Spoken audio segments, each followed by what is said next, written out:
Bom, Jones, eu sou simpático à tese de.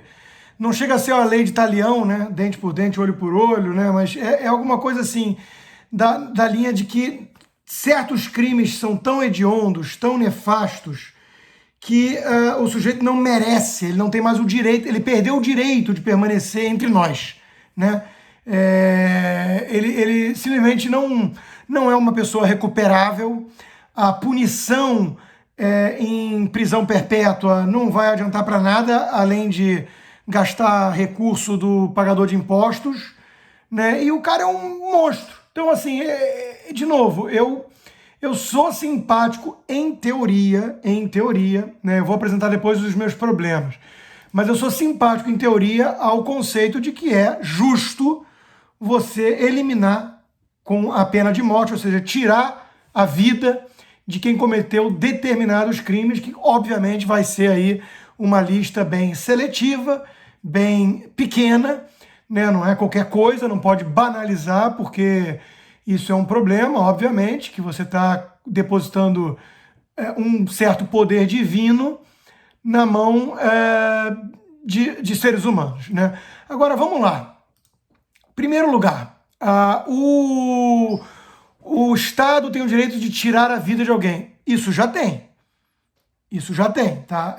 Estados, por exemplo, que entram em guerra, todo mundo aceita a ideia de que jovens militares vão estar atirando para matar em outros jovens militares de países adversários, né? E que não cometeram, a princípio, nenhum crime contra você.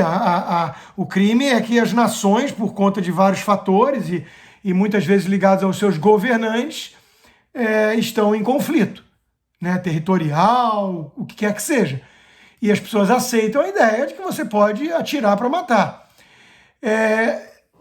O segundo ponto é o seguinte: eu me preocupo, né, com a possibilidade de erro. Aí é uma outra história. Então, por isso que eu falei conceitualmente, teoricamente falando, filosoficamente, eu sou a favor. Não é que na prática eu não seja, é que na prática eu vejo mais ressalvas, né? Então, uma delas e se tiver errado? Então, primeiro, é uma lista muito seleta de casos de crimes hediondos que levariam à justificativa de uma punição letal, fatal, total. Segundo, tem que ser acima de qualquer possibilidade de erro. É óbvio que nunca vai existir 100% de certeza, né? Mas é aquela coisa, não pode ter margem para dúvida, porque a gente sabe de casos, depois, por exemplo, surgiu o DNA e tudo mais, aí você verificou que não era aquela pessoa e se a pessoa está viva e presa há 30 anos, você estragou a vida dela. Mas ela vai sair, sei lá, vai ter uma vida muito diferente, mas você destruiu a vida também, mas não matou. Agora, se está enterrado, né, não tem como você resgatá-lo do outro mundo. O outro aspecto prático, né, é quem é que executa. Isso é uma coisa que normalmente não entra nos debates sobre pena de morte, né? O carrasco, o cara que está no cadafalso, que leva o outro para a forca, que antigamente era assim, hoje em dia o cara que vai apertar um botão da injeção letal ou da cadeira elétrica, né, que tinha, esse cara tem issues com o que ele está fazendo, né? Não é trivial. Tudo bem que é o mesmo argumento que você pode falar que o jovem numa guerra tem.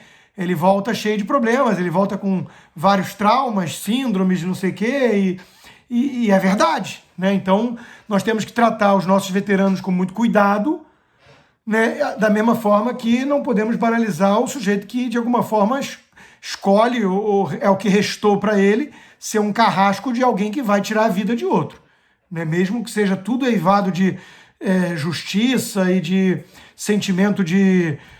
não só vingança, porque vingança é uma coisa menor, né? Eu acho que a justiça, o monopólio da justiça existe justamente para a gente evitar as vinganças pessoais, né? Mas sim, se a gente conseguir convencer, persuadir de que é um ato de justiça, né? Argumentamos filosoficamente tudo que é o que tem que ser feito com aquele cara, né? Mesmo assim, alguém vai ter que ir lá apertar o botão. E aí a gente sabe como é diferente, né? Você defender em tese abstrações e você ir lá e ser o cara que puxou o gatilho. Então isso aí tem que ser levado em conta também no debate. Mas sobre aqueles que falam assim, ai não, ninguém tem o direito de tirar a vida e tudo, aí eu vou invocar o Roberto Campos, né, que dizia, os adversários da penalidade máxima arguem que é sagrado o direito de todos à vida, exceto, naturalmente, o direito das vítimas à vida.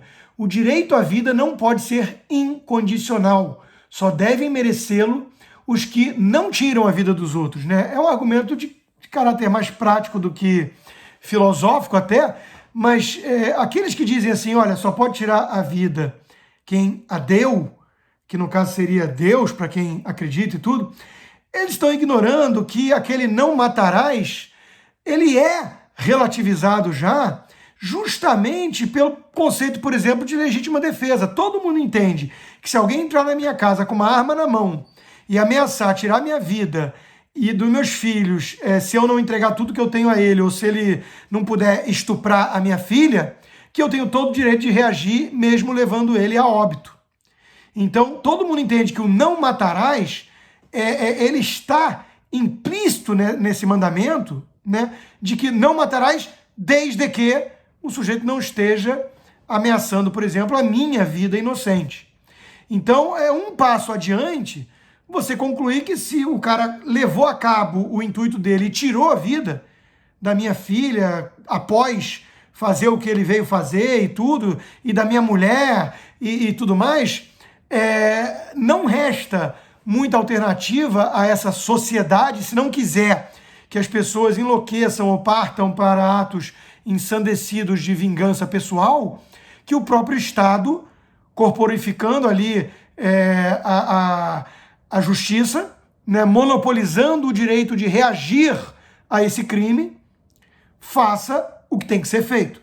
Faça a única coisa possível para aplacar o sentimento de indignação, de angústia, que vai se espalhar perante a sociedade se houver uma punição muito aquém daquilo que a imensa maioria considera legítimo. Agora, eu falo isso com algum cuidado, Jones, e nós não podemos nunca banalizar isso, por isso a minha preocupação, porque disso que eu estou falando, para começar a aderir a certos mantras, tipo bandido bom é bandido morto, e pessoas que começaram a achar legal na era das redes sociais, ver um cara que entrou para assaltar um ônibus e alguém reagiu e deu um tiro, e o cara está estribuchando no chão, e você filmar isso e achar graça, eu acho que vai uma diferença muito grande que separa a barbárie da civilização. O que eu estou defendendo aqui, que tem que ser muito seletivo, muito embasado, muito raro, né? O que eu estou defendendo aqui é exatamente para preservar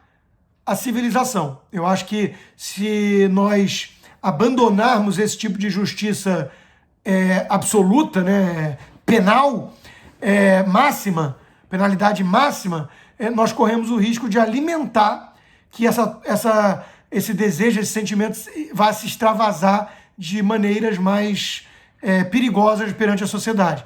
Mas, e talvez eu esteja falando a mesma coisa. Talvez isso que nós já vemos hoje em dia, né, em países onde impera a impunidade, por exemplo, como o Brasil, já seja fruto justamente das penas banais a crimes hediondos. Então, as pessoas estão querendo curtir, ver o marginal, o bandido, estribuchando no chão, sofrendo, porque o Estado, que tem o monopólio da justiça, não pratica a justiça. E a gente sabe que pessoas que cometeram crimes nefastos, hediondos, ainda mais se elas forem protegidas pelo ECA, Estatuto da Criança e do Adolescente, se elas forem menor de idade, elas estão impunes, né, em 2, 3 anos e ficha limpa.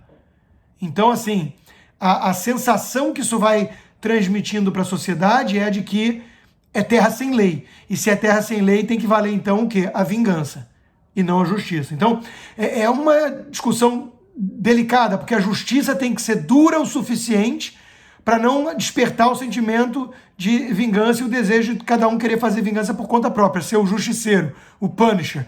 Ao mesmo tempo, se a gente voltar ao dente por dente, olho por olho, ao lex talionis por qualquer coisa, o cara roubou, eu corto a mão dele fora e por aí vai, eu acho que isso é também flertar com a barbárie, se não aderir a ela totalmente. Nós evoluímos nesse aspecto. Então, é preciso manter aquilo que veio com a evolução, mas com o cuidado de evolução demais não virar prudência e sofisticação a ponto de alimentar a barbárie alheia. Né? Então, eu não sei se eu me fiz entender, mas vamos jogar fora os excessos dessa postura muito leniente com o crime hoje em dia, com o crime bárbaro hoje em dia, né? Que é a visão progressista predominante. Vamos jogar fora esses excessos sem jogar fora o bebê junto. O bebê junto, que é a civilização que a gente adquiriu, que não é voltar à era medieval, onde a gente começa a praticar atos de justiça que, na minha concepção, não são exatamente civilizados.